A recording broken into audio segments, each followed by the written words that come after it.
Lieutenant governor तो जम्मू का क्यों नहीं बनाया? जो आप बना सकते थे बीजेपी वालों, वो आपने क्यों नहीं बनाया? आपने लेफ्टिनेंट गवर्नर यूपी से, बिहार से, इधर से उधर से क्यों लाया? क्या जम्मू में इस काबिल कोई नहीं था? अरे किसी को ना सही तो करण सिंह जी को ही बनाते, महाराजा हरि सिंह। क्या जम्मू में कोई इस लायक नहीं है जो गवर्नर साहब का एडवाइजर बन जाता? उन्होंने क्या किया 8 साल में? एक तो यही किया, 8-10 लाख के सूट पहन लिए, 1.5 लाख के ग्लासेस पहन लिए, 80,000 का गमछा लगाया इन लोगों ने। वाइस प्रेसिडेंट और ये कोऑर्डिनेटर, चलिए चलिए एक ही बस सुनो, ठीक है, ओके, चलिए बैठिए, आप सब लोग बैठ जाइए, आप भी बैठ जाइए, गर्मी बहुत है सब लोग। वाइस प्रेसिडेंट अब्दुल हमीद चौधरी साहब, पार्टी के जनरल सेक्रेटरी महबूब बेग साहब, पार्टी के जनरल सेक्रेटरी अमरीक सिंह रीन साहब, रशीद मलिक साहब, पार्टी के जनरल सेक्रेटरी महरूफ खान साहब, हरमेश सिंह सलातिया जी, राजेंद्र सिंह मनहास साहब, अशोक जोगी जी, सतपाल चाड़क साहब, भूषण लाल डोगरा जी, सुरजीत कौर जी, सुखविंदर जी, परवेज वफा साहब, विजय डोगरा जी, हरमीत सिंह जी, छतर सिंह सैनी साहब, बारी शाह साहब, नरिंदर शर्मा साहब, पीटर जी, रजत गुप्ता साहब, जुल्फकार मलिक साहब, जेडी सिंह जी, दलीप बरू जी, अबीर वर्करों को उनको सलाम करना चाहती हूँ, उनका शुक्रिया अदा करना चाहती हूँ कि बहुत मुश्किल वक्त में, बहुत मुश्किल हालात में, मुझे मालूम है जम्मू में पीडीपी का नाम लेना क्या होता है, क्योंकि ऐसी छवि बना के रखी है, मगर उसके बावजूद आप लोगों ने इस जमात को जिंदा रखा, इस जमात को साथ दिया। मैं इसके लिए आप सबको सलाम करती हूँ। आज मैं कश्मीर की गल नहीं करांगी, आज मैं सिर्फ जम्मू की गल करांगी। मैं उस जम्मू की गल करांगी जिथों मेरा बचपन गुजरा है, बड़ा सोहना जम्मू। इस जम्मू में मैंने जिंदगी के बहुत ही खूबसूरत दिन गुजारे हैं, चाहे वो स्कूल की बात हो, चाहे वो कॉलेज की बात हो। और कहां गुजारे हैं? अपने घर में नहीं, हंसराज डोगरा साहब के घर में, केडी सेठी साहब के घर में। और तब जाके मुझे मौका मिला ये देखने का कि डोगरा होता क्या है, डोगरा कल्चर क्या है। कभी भी उन्होंने मुझे ये महसूस नहीं होने दिया कि मैं मुसलमान हूं, ये हिंदू है। ये है जम्मू। मुझे याद है जब मैं कॉलेज में पढ़ती थी तो आपको मालूम है कॉलेज में लोग जाते हैं अलग अलग जगह, जियारत में भी जाते हैं, गुरुद्वारे में भी जाते हैं, मंदिर में भी जाते हैं। तो मैं अक्सर माता वैष्णो देवी के यहाँ जाती थी और उस दिनों बहुत ज्यादा पैदल चलना पड़ता था, पैदल। आज तो बहुत सुविधा है। और जब मैं वापस आती थी वहां से, मैं इतना थक गई होती थी। जो सेठी साहब की मिसेस होती थी, उनकी पत्नी थी, तो वो गर्म पानी में नमक डाल के मेरे पाँव धोती थी, जैसे एक माँ होती है। ये है जम्मू, ये है जम्मू का डोगरा कल्चर। इसमें मैं पली बड़ी हूँ। और आज मुझे अफसोस होता है कि जम्मू के लोगों को इन्होंने कहां पहुंचाया हुआ है। जम्मू में कितनी तकलीफ है लोगों को, मगर बात नहीं करते। कहते हैं अगर बात करेंगे, बोलेंगे, देखो ताना देंगे, तुम्ही ने तो बीजेपी को साथ दिया, तुम्ही ने तो बीजेपी को लखनपुर से यहां लाया। जम्मू के लोगों का दम घुटता है। बोले तो किसको बोले? ओए नीचे कर भाई। क्योंकि ताना दिया जाता है जम्मू के लोगों को कि आपने बीजेपी को लाया। और ये सही है। अगर जम्मू के लोगों ने बीजेपी को वोट नहीं दिया होता 2014 में, तो मुफ्ती साहब जम्मू की खातिर फिर बीजेपी के साथ शायद हाथ नहीं मिलाते। हो सकता है वाजपेयी जी का एजेंडा चलाने के लिए मिलाते, मगर मुफ्ती साहब ने बीजेपी के साथ इसलिए भी हाथ मिलाया कि जम्मू के लोगों ने उनको वोट दिया था। और आज जम्मू की क्या हालात है? अभी जो आपके ये आए थे अमीर शाह साहब, उन्होंने बड़ा खुलासा किया हमने यहाँ क्या क्या किया। मैं जम्मू के लोगों से पूछना चाहती हूँ, आज तक तो कहते रहे आपको कि कश्मीरी आपका दुश्मन है, 370 आपका दुश्मन है, 370 हटाएंगे सब ठीक हो जाएगा, यही कहा ना। कि यहाँ दूध और शहद की जो है नदियां बहेंगी। यही कहा था ना कि आपका जो हिस्सा है वो कश्मीरी खाते हैं, यही कहा ना। और आज क्या कहते हैं? आज जम्मू वालों को कहते हैं हम आपको जम्मू का हिंदू चीफ मिनिस्टर देंगे, यही कहते हैं ना। चीफ मिनिस्टर क्या इनको बनाना है या आप लोगों को बनाना है? और ये तो बना सकते थे, लेफ्टिनेंट गवर्नर तो जम्मू का क्यों नहीं बनाया? जो आप बना सकते थे बीजेपी वालों, वो आपने क्यों नहीं बनाया?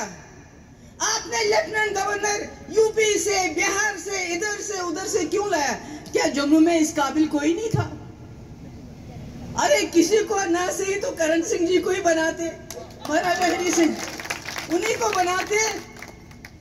छुट्टी तो आपने उनके दादा परदादा के नाम दे दी, मगर उनको ही बना लेते, किसी और को बनाते, किसी बीजेपी वाले को ही बनाते। पर बनाते तो सही। आप तो कहते हैं चीफ मिनिस्टर बनाएंगे, वो तो लोगों ने बनाना है। अगर वो ना सही तो जम्मू का चीफ सेक्रेटरी बनाते। हाँ, क्या खामोश हो जाइए। क्या जम्मू में कोई इस लायक नहीं है जो गवर्नर साहब का एडवाइजर बन जाता? कोई नहीं इस लायक, ताकि जम्मू के लोग उसके पास जाके उसको अपनी दुख दर्द सुनाते।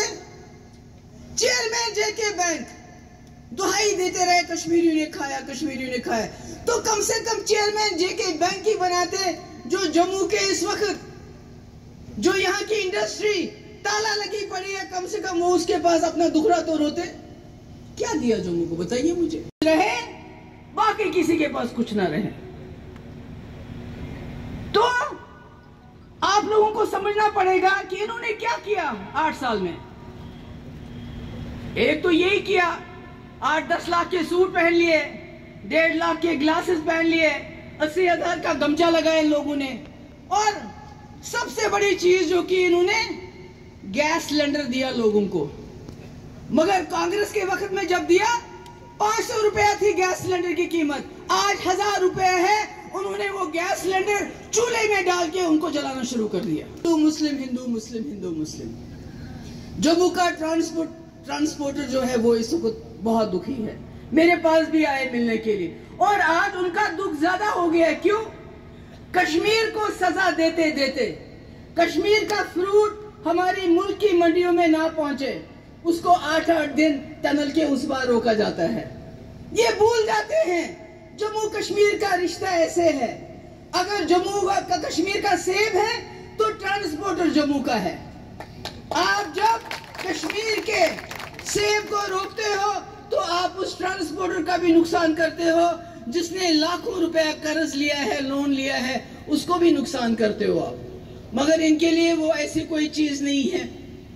बेरोजगारी सबसे ज्यादा जम्मू कश्मीर में, आपको पता होगा 32%। और जितनी भी नौकरियां इन्होंने आज तक दी उसके लिस्ट कैंसिल किए। क्यों? ये तो आते हैं, ये तो बहुत बातें करते हैं जी, यहाँ परिवारवाद था, करप्शन था। आज ये करप्शन कौन करता है? आज अगर सब इंस्पेक्टर की रिक्रूटमेंट हुई, FAA की रिक्रूटमेंट हुई, जूनियर इंजीनियर जल शक्ति बोर्ड की रिक्रूटमेंट हुई, उसको कैंसिल क्यों करना पड़ा? उसमें चोरी क्यों, उसमें धांधली क्यों? और उन धांधलियों में कौन शामिल है उसका नाम हमें बताओ। गवर्नर साहब उसका नाम बताओ। नहीं बता सकते, क्योंकि बताएंगे तो बहुत मुश्किल हो जाएगी, बड़ी मुश्किल हो जाएगी। ये जो करप्शन की बात करते हैं, मुझे बताइए, बीजेपी कहते हैं हम दुनिया में सबसे बड़ी पार्टी है, होंगी, मगर बीजेपी दुनिया की सबसे अमीर तरीन पार्टी है। जिनके पास सबसे ज्यादा पैसा है वो बीजेपी है। वो कहां से आया? क्या आप कभी सोचते हैं कि वो पैसा कहां से आया? ये 8 साल में इनके पास इतने ज्यादा पैसा कहां से आया? वो पैसा आया कि किसान का लोन ये माफ नहीं करते हैं, 1 लाख, 2 लाख, 3 लाख। मगर जो बड़े बड़े इनके दोस्त हैं, अडानी हो, अंबानी हो, दूसरा नहीं हो, तीसरा नहीं हो, उनके लाखों करोड़ लोन माफ करके उसमें हिस्सा मिलता है इनको। आपको समझना चाहिए इस बात को। तभी एक एक दफ्तर इनका 100-100 करोड़ की बिल्डिंग बनता है। वो कहां से आया? ये जो 2014 से पहले 100 रुपए का गमछा बांधते थे गले में, आज 80,000 का गमछा डालते हैं। कहां से आया वो? बताइए मुझे, कहां से आया? जो ऐनक पहनते थे 5,000 की, आज 1.5 लाख की ऐनक पहनते हैं। बताइए कहां से आता है ये? तो ये जो अपने आप को बड़े वो समझते हैं कि हम ईमानदार हैं, सबसे अगर कोई करप्ट जमात है तो वो बीजेपी है, जिन्होंने लोगों की जेबें काट काट के अपनी जेबें भरी।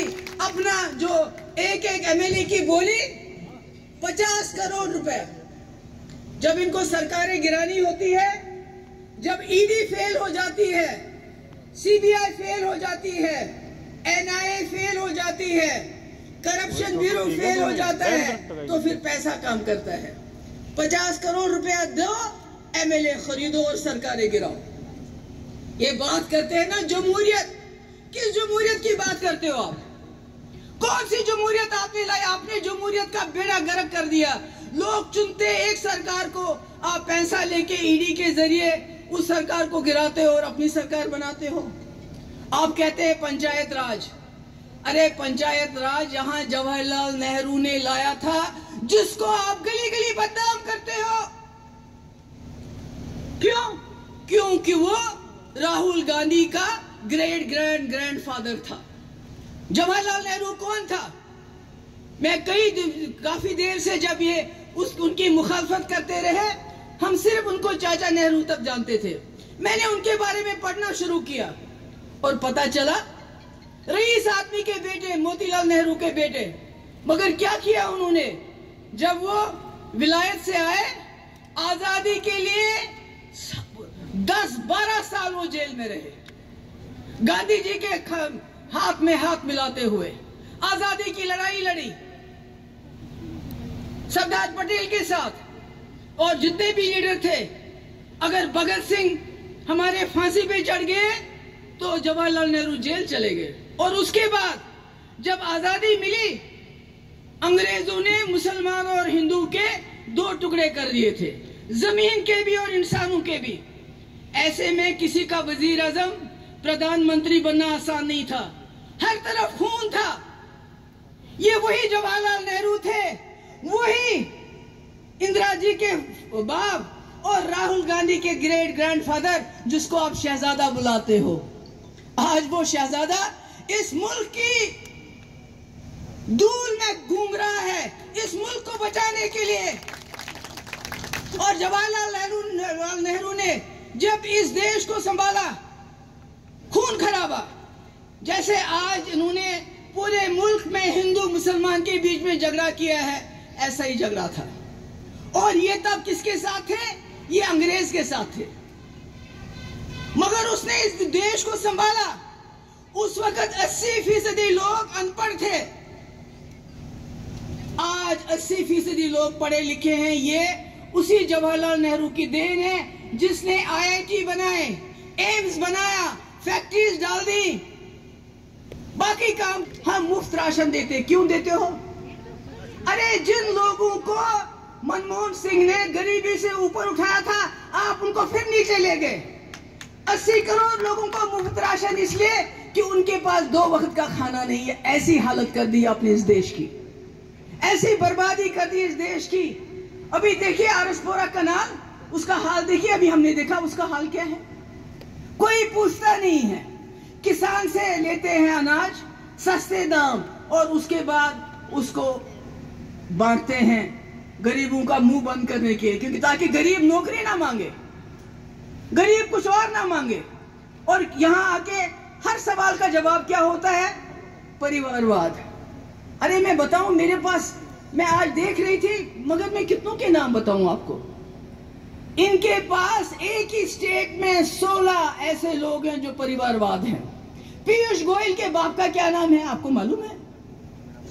वो किसका बेटा है? धर्मेंद्र प्रधान आपको पता है किसका बेटा है?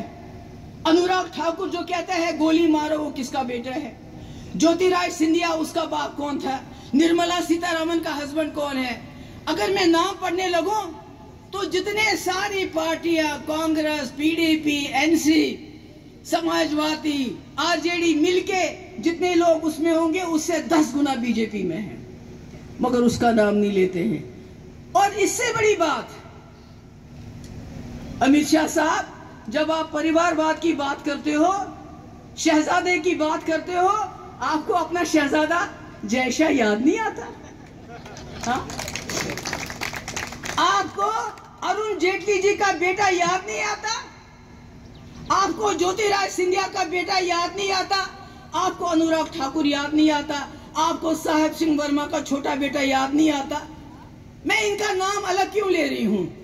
ये कोई पॉलिटिक्स में नहीं है, बल्कि जो खेल है हमारे, जिनमें हमारे बच्चे दिन रात खून पसीना करके बैट उठाते हैं, बॉल उठाते हैं, खेलते हैं, उनकी बॉडीज में ये ऊपर बैठे हुए हैं ऐश करने के लिए।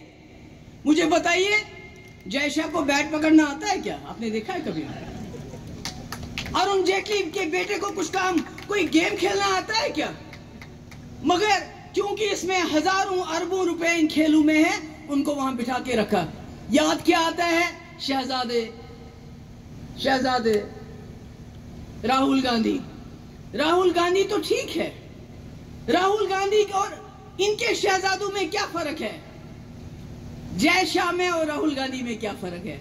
अनुराग ठाकुर और राहुल गांधी में क्या, मैं बताती हूं क्या फर्क है। राहुल गांधी का बाप राजीव गांधी, जिसने इस मुल्क में 4 साल के अंदर जो इंफॉर्मेशन टेक्नोलॉजी है उस वक्त आईटी को लाया, जो आज आप देख रहे हो। इतना ही नहीं, बल्कि अपनी जान दे दी इस मुल्क के लिए। मुझे एक बीजेपी का लीडर बताओ जिसने आजादी से पहले जेल गया हो, मुझे बताओ खुदा के लिए। जान तो बहुत दूर की बात है। इसलिए राहुल गांधी शहजादा है कि उसके बाप ने अपने प्राण त्याग दिए इस मुल्क के लिए। राहुल गांधी इसलिए शहजादा है कि बदकिस्मती से उसकी दादी इंदिरा जी ये बालाकोट चले गए। मुझे नहीं पता क्या कहना किया कि उन्होंने, ये तो किसी को भी पता नहीं है, पर बहुत उसमें उन्होंने एक इलेक्शन तो जीत लिया ना। 2019 का इलेक्शन तो बालाकोट पे जीता, नौकरियां देके नहीं जीता, 2 करोड़ नौकरियां नहीं दी, 15 लाख रुपया नहीं दिया, बल्कि बालाकोट। मगर ये भूल गए, ये वही इंदिरा जी थी, दुर्गा जी का रूप जिसको कहते थे, जिसने हमसाए मुल्क में जब बांग्लादेश, पाकिस्तान और पाकिस्तान में झगड़ा चल रहा था तो बांग्लादेश को अलग कर दिया, तो इंदिरा गांधी थी। मगर उसने बांग्लादेश के नाम पे लोगों से वोट नहीं मांगे, उसने उन जवानों का खून नहीं बेचा जिन्होंने बांग्लादेश को बनाने में कुर्बानी दी। और फिर वही इंदिरा जी अपनी प्राण, अपनी जान उसने दे दी इस मुल्क के खातिर। इसीलिए राहुल गांधी से चिढ़ते हैं। आज वही राहुल गांधी निकला है, गांव गांव, गली गली, कूचे कूचे, जो उसके पुरखों की, गांधी जी की, अंबेडकर साहब की, सरदार पटेल साहब की, जो उन्होंने जो बनाया था इस मुल्क को, विरासत, उसको बचाने के लिए धूप हो बारिश हो चल रहा है, दीवानों की तरह चल रहा है। इलेक्शन के लिए वोट नहीं मांग रहा है। बूढ़ा आता है उसको गले लगाता है, बच्ची आती है उसको गले लगाते हैं। ये और बात है, बीजेपी की आईटी सेल फिर शाम को गालियां देना शुरू करते हैं। छोटी छोटी बच्चियों के लिए कुछ कहते हैं, हमारी माओं के लिए कुछ और कहते हैं। तो मैं कहती हूं कि इस देश को बचाना है। इस देश में हमने उन ताकतों को ताकतवर करना है जो इस मुल्क को बचा सके, और इसमें जम्मू का रोल बहुत बनता है। और दूसरा परिवार आप मुफ्ती साहब को जानते हैं ना, 50 साल उन्होंने जिंदगी के लगा दिए। आज जो इन्होंने पूरे मुल्क की ताकत झोंकी है, कश्मीर में झोंकी है कि नहीं? फौज, पुलिस, ईडी, एसआई, सीबीआई, पता नहीं क्या क्या, यूएपीए, पीएसए, यानी पूरा जेल बना के रखा, फिर भी काबू नहीं होता है। मगर मुफ्ती साहब ने अपने बातों से, अपने तौर तरीके से कश्मीर के लोगों के दिल जीते थे। उनको एक जगह लाके खड़ा किया जहां वो वाजपेयी जी के लिए हजारों की तादाद में तकरीर सुनने आए। ये थे मुफ्ती साहब। और कितनी देर चीफ मिनिस्टर रहे? 3.5 साल। और 3.5 साल में क्या किया? रहबर तालीम, रहबर सेहत, रहबर ज़राअत, जो उस वक्त तक नामो निशान नहीं था, और हजारों के तादाद में, जरा पानी दे दीजिए, हजारों की तादाद में रहबर तालीम टीचर कश्मीर में भी, जम्मू में भी। जम्मू का कोई बॉर्डर का कोई गांव का मुझे बताया कि जब मुफ्ती साहब ने रहबर तालीम लगाए किसी को 1 पैसा देना पड़ रहा हो। मुफ्ती साहब ने जो आपके LOC ट्रेड, मुफ्ती साहब ने कश्मीरी पंडितों के लिए जो आज 6 महीने से वहां पड़े हुए हैं, जिनको कोई पूछता नहीं, जिनको ये इस्तेमाल करते हैं इलेक्शन में वोट के लिए, कश्मीर फाइल्स के लिए, उसको हिट करवा दिया, उसने करोड़ों रुपए कमाया। मगर आज कश्मीरी पंडित, उनके लिए ट्रांजिट कैंप मुफ्ती साहब ने कश्मीर में शुरू किए थे।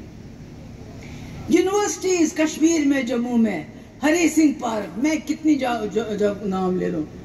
और आज जो आप देखते हैं, जो बहु फोर्ट की जो गंडोला है या पत्नी टाप का गंडोला है, ये बीजेपी ने नहीं, मुफ्ती साहब ने। आज जिन मेडिकल कॉलेजों का ये रिबन काटते हैं, वो मनमोहन सिंह ने दिए थे और मेरे टाइम में उनका काम शुरू हुआ था। इन्होंने कुछ नहीं किया, इन्होंने कुछ नहीं किया। अब मेरी, क्योंकि मुझे ज्यादा बोलना मुश्किल हो रहा है, मैं यही कहना चाहती हूँ, आप लोगों से गुजारिश करना चाहती हूँ कि जम्मू कश्मीर के लोगों इकट्ठे हो जाओ। जिस तरह लद्दाख के लोग इकट्ठे हो गए, उन्होंने अपनी बात मनवाई, अपनी नौकरियां अपने पास रखी, अपनी जमीन अपने पास रखी। जम्मू कश्मीर के लोग इकट्ठे हो जाओ। और जिस तरह 1947 में कश्मीर से चली थी बात कि हिंदू मुस्लिम सिख इत्तेहाद आपस में है, भाई भाई, आज जम्मू वालों को वो काम कर। मुझे माफ कर दीजिए, गर्मी की वजह से मुझे बोला नहीं जाता है। मैं आप सबकी शुक्रगुजार हूँ, आप आए, मेरी बात सुनी। मैं उम्मीद रखती हूँ कि आप जम्मू कश्मीर को इस तरह रखोगे, अलग अलग होने नहीं दोगे। बहुत बहुत शुक्रिया।